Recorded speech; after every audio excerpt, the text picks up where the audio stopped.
السلام علیکم ورحمۃ اللہ وبرکاتہ۔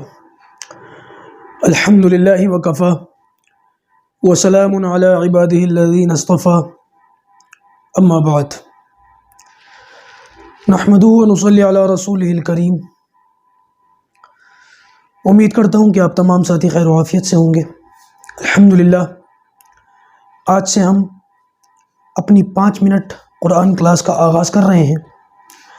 اس کے اندر قرآن مجید کی ایک آیت لے کر اس کا تھوڑا سا خلاصہ ترجمہ آپ لوگوں کے سامنے میں بیان کروں گا، اور انشاءاللہ ہماری یہ کلاسز ویکینڈ کلاسز ہوں گی، یعنی کہ ہفتے اور اتوار صرف 2 دن اس کا سلسلہ رہے گا۔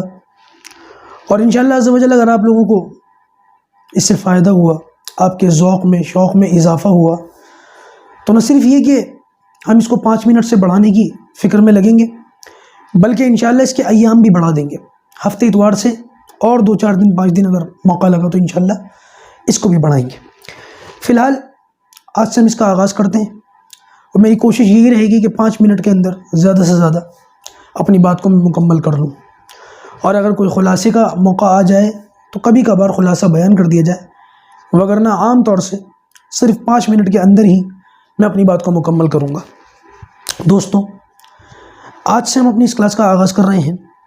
البتہ سورۃ فاتحہ کا ترجمہ شروع کرنے سے پہلے میں آپ کو بتا دوں، قرآن مجید میں 114 صورتیں، سب سے پہلے ترتیب کے اعتبار سے سورۃ فاتحہ ہے، اور سب سے آخری میں قل اعوذ برب الناس ہے۔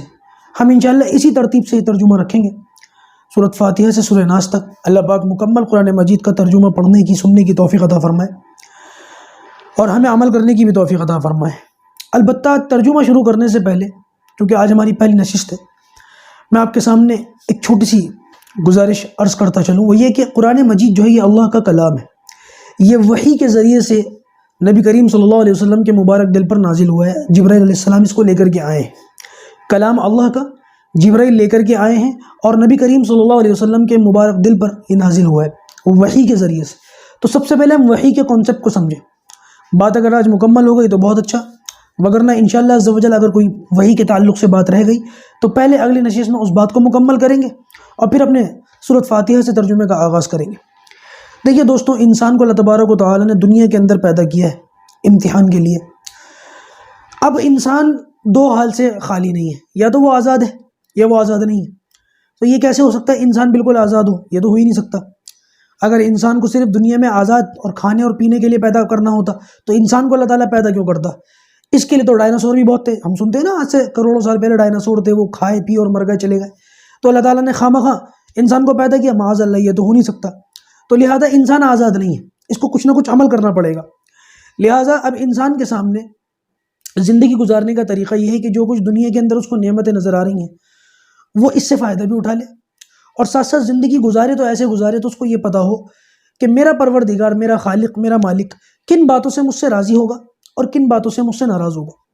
بھائی ظاہر سی بات ہے کہ اگر ایک انسان زندگی گزارتے وقت اس کو یہی نہ پتا ہو کہ دنیا میں میرے آس پاس جو نعمتیں ہیں ان سے لذت اندوز کیسے ہونا ہے، ان سے فائدہ کیسے اٹھانا ہے، یا ان کے کیا کیا خاصے ہیں، کیا کیا ان کی خصوصیتیں ہیں، اور اس کو یہ بھی پتا نہ ہو کہ میرا پیدا کرنے والا، میرا خالق، میرا مالک، اس کی مرضی کیا ہے، اس کی منشا کیا ہے، کون سا کام کرنے سے وہ راضی ہوتا ہے اور کون سا کام کرنے سے وہ ناراض ہوتا ہے، تو ظاہر سی بات ہے ایسا شخص اس طریقے سے تو زندگی گزار نہیں سکتا۔ لہٰذا یہ دونوں علم حاصل کرنے کے لیے اللہ تبارک و تعالیٰ نے انسان کو 3 طریقے دے دیے۔ پہلا طریقہ ہے اس کے حواس 5، یعنی کہ وہ دیکھ سکتا ہے، سونگھ سکتا ہے، چکھ سکتا ہے، سن سکتا ہے، کسی چیز کو چھو سکتا ہے، یہ اس کے حواس ہے۔ دوسرے نمبر پر جو چیز ہے وہ ہے عقل، اور تیسرے نمبر پر علم حاصل کرنے کا جو ذریعہ ہے وہ ہے وحی۔ دیکھیے، اب ان تینوں ذریعوں سے انسان کو کچھ نہ کچھ علم حاصل ہوتا ہے۔ مثال کے طور پر انسان اپنے حواس 5 سے کچھ علم حاصل کر سکتا ہے، اور جو علم آدمی اپنے حواس 5 سے حاصل نہیں کر سکتا پھر وہ عقل کے ذریعے سے ان کو حاصل کر سکتا ہے، اور جو علوم بندہ حواس 5 سے اور اپنی عقل سے دونوں سے حاصل نہیں کر سکتا وہ علوم انسان کو وحی کے ذریعے سے عطا کیے جاتے ہیں۔ اب یہ جو حواس 5 اور عقل اور ایک وحی ہے، ان کا اپنا اپنا دائرہ کار ہے، اپنا اپنا ان کا کام کرنے کا ان کی ایک حدود ہے، یہ اپنے حدود سے باہر کام نہیں کرتے۔ مثال کے طور پر انسان کی حواس 5 ہیں، اب اگر ہم تصور کریں ایک دیوار ہے، اب ایک انسان کو اگر اس دیوار کا کلر پتہ لگانا ہو، رنگ پتہ لگانا ہو، تو ظاہر سی بات ہے وہ دیکھ کر پتہ لگا لے گا۔ یہاں پر اس کے حواس خمسہ میں سے آنکھ نے اس کا کام دیا کلر پتہ لگانے کے لیے۔ اب اگر کوئی شخص یہ کہے کہ نہیں، دیوار کا کلر پتہ لگانے کے لیے میں اپنی آنکھیں اور اپنی حواس خمسہ بند کر لوں گا، صرف اپنی عقل لگا کے اس کا کلر پتہ لگانے کی کوشش کروں گا، تو ظاہر سی بات ہے نری عقل کا استعمال کر کے کسی چیز کا کلر یا رنگ پتہ نہیں لگایا جا سکتا، خاص طور سے اس دیوار کا جس کا ہم تصور کر رہے ہیں، امیجنیشن کر رہے ہیں۔ تو لہٰذا اگر کسی دیوار کا رنگ معلوم کرنا ہو تو وہاں پر آپ کو حواس خمسہ کام دیں گے۔ لیکن کبھی کبھی ایسا ہوتا ہے کہ جہاں پر حواس خمسہ انسان کا ساتھ نہیں دیتے، جہاں پر انسان کے حواس خمسہ کام کرنا چھوڑ دیتے ہیں، وہاں سے عقل کا دائرہ کار شروع ہو جاتا ہے۔ مثال کے طور پر اگر ہمیں یہ پتہ لگانا ہو کہ اس دیوار کو بنانے والا کون ہے، مستری کون ہے، تو ظاہر سی بات ہے کہ یہاں پر حواس خمسہ سے دیوار کو دیکھ کر یا چھو کر پتہ نہیں لگایا جا سکتا، یہاں پر آپ کو اپنی عقل کا استعمال کرنا پڑے گا۔ عقل کا استعمال کر کے آپ وہاں تک پہنچیں گے، تلاش کریں گے، معلومات حاصل کریں گے، تب کہیں جا کر کے اس مستری تک پہنچیں گے۔ تو جہاں تک حواس خمسہ کام کرتے ہیں اور جہاں پر ان کا کام ختم ہو جاتا ہے، وہاں سے عقل کا کام شروع ہو جاتا ہے۔ لیکن یہ بات یاد رکھیے گا دوستوں کہ یہ عقل بھی جو ہے نا، یہ لامحدود نہیں ہے، اس کی بھی حد متعین ہے، یہ بھی ایک جگہ جا کر کے کام کرنا چھوڑ دیتی ہے۔ مثال کے طور پر دیوار کو ہی لے لیتے ہیں، جس دیوار کو ہم امیجن کر رہے ہیں اتنی دیر سے۔ مثال کے طور پر اس دیوار کے بارے میں اگر ہمیں یہ پتہ لگانا ہو کہ اس دیوار کو کس طرح استعمال کرنے سے ہمارا مالک، ہمارا خالق راضی ہوگا اور کس طرح استعمال کرنے سے وہ ناراض ہوگا، تو یہ بات نہ حواس خمسہ سے پتہ لگائی جا سکتی ہے اور نہ یہ بات عقل سے پتہ لگائی جا سکتی ہے۔ یہ بات تو صرف اور صرف وحی کے ذریعے سے پتہ لگائی جا سکتی ہے۔ جیسے خانہ کعبہ کی دیوار ہے نا، بیت اللہ کو کس طرح ہاتھ لگانا ہے، حجر اسود کو کیسے بوسہ دینا ہے، اور ایک دیوار جس کو ہم پتھر مارتے ہیں حج کے موقع پر، جس کو رمی کہتے ہیں، جمرہ کبریٰ عقبہ اور 3 شیطان ہے نا، وہ بھی تو دیوار ہے۔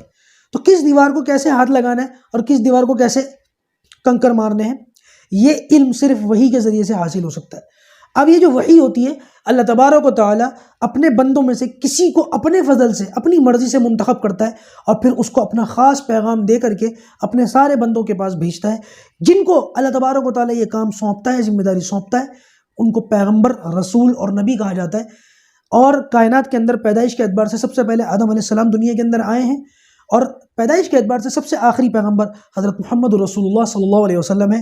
آپ کے بعد قیامت تک کوئی دوسرا نبی اب پیدا نہیں ہوگا، اور قرآن آپ ہی کے اوپر نازل ہوا جو اللہ تعالیٰ کی آخری کتاب ہے۔ انشاءاللہ وحی کے ذریعے سے کچھ باتیں باقی رہ گئی ہیں، یہ آپ حضرات کے سامنے میں اگلی نشست کے اندر لے کر کے حاضر ہوں گا۔ اللہ تبارک و تعالیٰ ہم سب کو ان تمام باتوں پر عمل کرنے کی توفیق عطا فرمائے، صحیح بات سمجھنے کی توفیق عطا فرمائے، اور پھر انشاءاللہ وحی کے بعد جو ہے وہ باقاعدہ قرآن مجید کی سورۃ فاتحہ سے ترجمے کا آغاز ہوگا۔ پروردگار ہمارے لیے قرآن مجید کا پڑھنا اور سمجھنا آسان فرمائے۔ السلام علیکم ورحمۃ اللہ وبرکاتہ۔